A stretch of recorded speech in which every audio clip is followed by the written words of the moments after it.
台湾话艺术水阁好，国情解说两句啊做参考。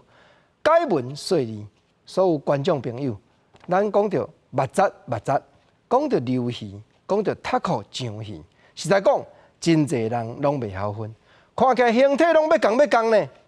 因为头拄国情所讲，这鱼虾水族水底这动物，拢爬机骹啦，毋那安尼生拢会钻乌目水啦。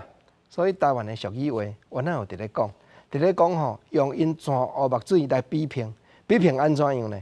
比拼乌食乌，这叫做贼夹贼。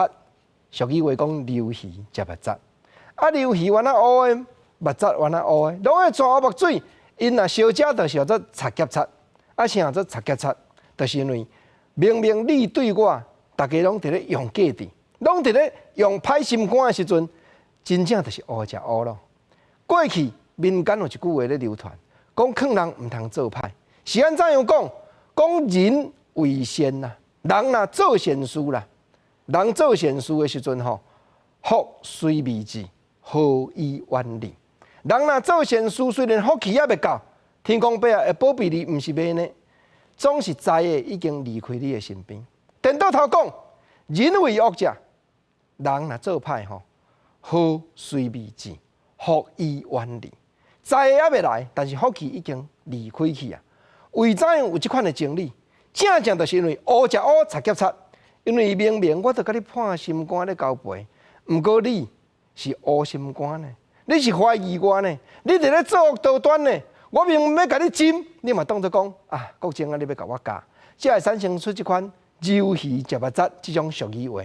正就是乌食乌，真正讲乌要食乌，大家拢爱动头壳，大家都爱用价值。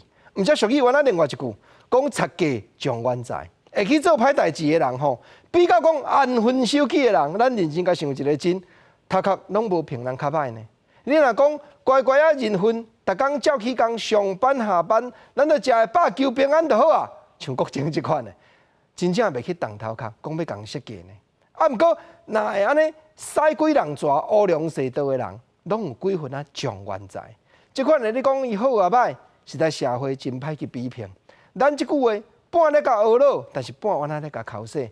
因为无论讲贼价安怎样好，贼价状元财，总有一天相信讲会当瞒得了一时，无才调瞒得了一世。人讲贼青界败，总是你若暗路行久，咱讲较无输赢咧。讲真正会去断着迄款梦算的，你讲有看有影无？